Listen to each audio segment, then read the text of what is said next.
Judi emang susah banget ini. Judi kemungkaran apa pasya apa munkar judi?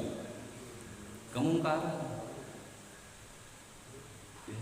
Dan judi sekarang nggak kayak orang dulu. Kalau dulu kita pakai gaple, pos ronda pakai gaple, QQ, ya. Kalau nggak QQ, kalau QQ cepat tuh duitnya habis. Tapi kalau main gaple, main angka itu agak lama. Sekarang kagak, semua teknologi, maksiat teknologi, termasuk judi ini. Terus yang kita pertanyakan, ini para pejabat, para penguasa, khususnya Menteri Keminfo ya, apa mereka nggak tahu, nggak ngelihat perjudian ini? Apa mereka nggak ngelihat? Lihat nggak? Mampu nggak kira-kira mereka merubah dengan tangan kekuasaannya? Lalu kenapa mereka nggak mau rubah? Kenapa mereka nggak mau merubah? Padahal mereka punya tangan kekuasaan. Kenapa mereka nggak mau merubah?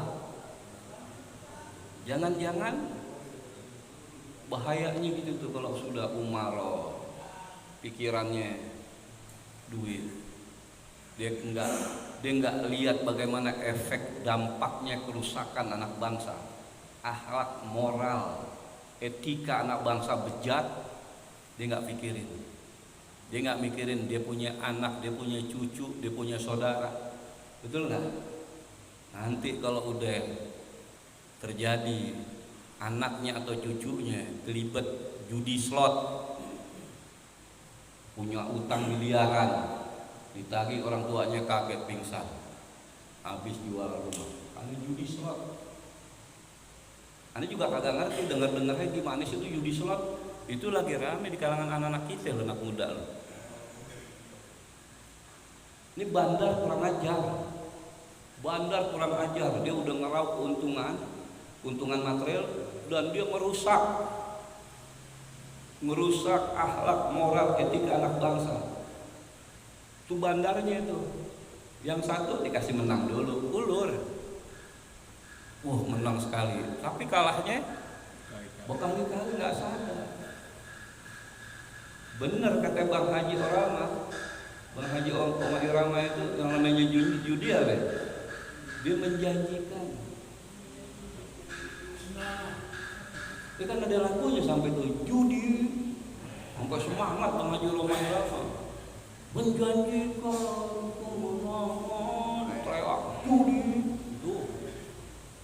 Sampai Muksin Al-Atas bangkrut lantaran judi itu. Muksin Al-Atas, aku sengsara karena judi, aku melarat karena judi, judi yang membawa aku judi. Ini pejabat-pejabat kita tahu apa enggak sih? Tahu. Betul nggak? Ini media ini yang positif masuk, negatif masuk, perang antara hak dan batil, itu perang di media. Itu kemungkaran itu Pak Surono. Judi kemungkaran. Makanya kata Nabi, rubah hai yang punya kekuasaan, rubah dengan kekuasaanmu, dengan tanganmu. Yang nggak punya kekuasaan, para ulama nasehatin umarah. Nasehatin mereka yang punya pangkat jabatan, tutup benerin, rapiin tuh judi-judi yang di online, prostitusi juga yang di online. Begitu ulama nasehatin terus. Ini ntar ulama nasehatin umarah disangka keras, kan sayang padahal. Betul nggak? Nasehatin jangan pakai kekuasaan tanda tangan buat yang baik-baik aja gitu. Itu kemungkaran termasuk ya. Jadi judi di online itu termasuk kemungkaran, dan ini udah di Indonesia udah luar biasa. Darurat judi susah bikin hari. Sebenarnya mah kenapa susah? Karena nggak ada kemauan sih.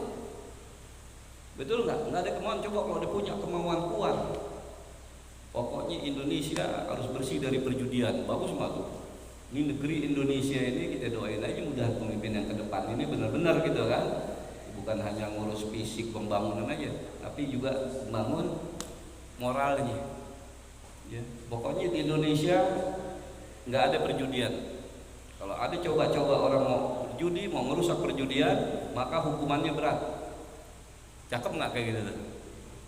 Rubah tuh pemimpin yang kayak begitu. Ya Pak Surono ya, udah tuh nanti 2024 kesananya judi udah nggak ada lagi di Indonesia. Tangkap-tangkapin semua bandar-bandarnya tuh. Di backing Pak Surono.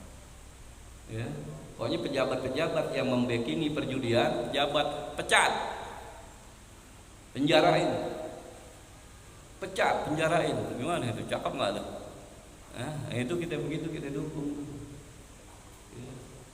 Wali kota Depok, ya, wali kotanya betul-betul bersungguh-sungguh. Pokoknya jangan sampai di Depok ini ada perjudian. Hebat, luar biasa. Itu termasuk kemungkaran Pak Surono. Kita mampu nggak merubah? Kita emang nggak punya HP ya. Kita tangan nggak punya, lisan nggak punya. Tadi kata Nabi terakhir pakai hati aja, ngelus dada kita. Ya Allah, jaga kita ya Allah dari kemaksiatan. Gitu Pak Surono tuh. Ya.